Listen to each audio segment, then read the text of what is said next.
అందరూ జగనన్న చల్లటి పరిపాలనలో సంతోషంగా ఉన్నారు.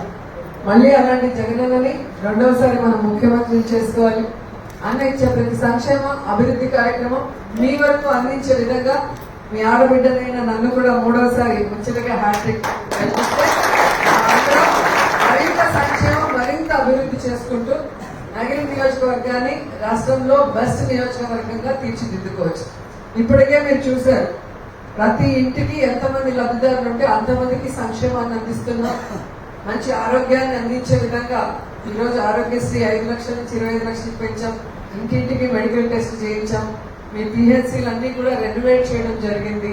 అలాగే అన్ని ఫెసిలిటీస్ తో 100 బెడెడ్ హాస్పిటల్స్ మీకు అందుబాటులోకి తీసుకొచ్చాం విత్ డయాలసిస్ సెంటర్ తో సహా.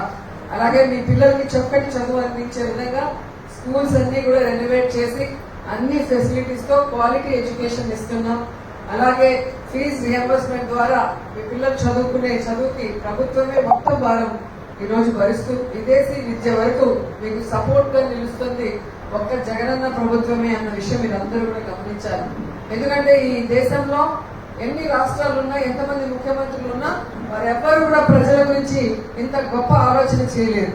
ఒక్క వైఎస్ఆర్ కుటుంబం మాత్రమే, ఆ రోజు వైఎస్ రాజశేఖర రెడ్డి గారు, ఈ రోజు జగన్మోహన్ రెడ్డి గారు, మీరిద్దరే ఈ రాష్ట్ర ప్రజల కష్టాల్ని చూశారు, పాదయాత్రలో విన్నారు, వాటిని దూరం చేస్తామని భరోసా ఇచ్చారు. మీ ఆశీర్వాదంతో ముఖ్యమంత్రి అయిన తర్వాత ప్రతి ఒక్క కష్టాన్ని దూరం చేస్తూ మీకు సంక్షేమాన్ని అభివృద్ధిని అందించడం జరిగింది. సో అలాంటి మంచి మనుషుల్ని మనం కాపాడుకుంటే మనం బాగుంటాం, మన కుటుంబం బాగుంటుంది, మన ఊరు బాగుంటుంది, మన రాష్ట్రం బాగుంటుంది.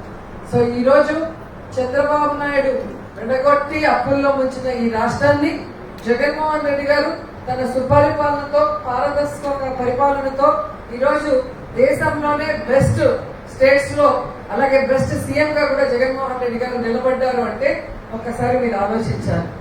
అనుభవం చెప్తాడే తప్ప చంద్రబాబు నాయుడు ఏ రోజు అమ్మఒడి ఇచ్చాడా, డ్వాక్రా అక్క చెల్లెమ్మలకి ఆసరా ఇచ్చాడా, చేయూత ఇచ్చాడా 45 ఏళ్ళ నుంచి 60 ఏళ్ల వరకు?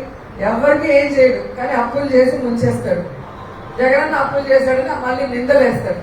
ఈరోజు జగనన్న ఎవరెవరికి ఏం చేశాడు అనేది ప్రతిదీ లెక్కతో సహా ఉంది.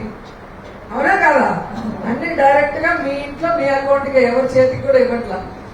సో ఈ రోజు మీ అన్నగా, మీ తమ్ముడుగా, మీ కొడుకుగా జగనన్న మిమ్మల్ని నమ్మి మీకు మంచి చేసుంటే, మీ ఇంటికి మంచి జరుగుంటే నాకు ఓటేయండి అంటున్నారు.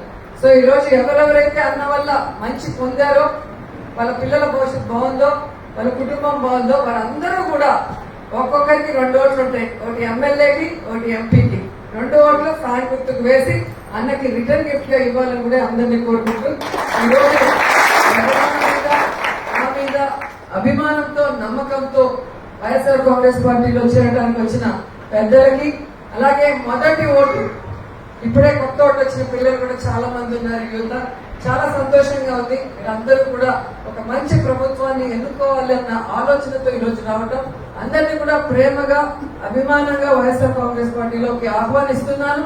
అండ్ మీరు ఏ విధంగా అయితే జగనన్న కోసం కష్టపడతారో, జగనన్న సైనికురాలిగా, చెల్లిగా మీకు కూడా మేము అండగా ఉండి మీకు అందించాల్సిన సంక్షేమ అభివృద్ధిని ఖచ్చితంగా అందిస్తానని కూడా అందరికీ మాటిస్తున్నాను. జై జగన్.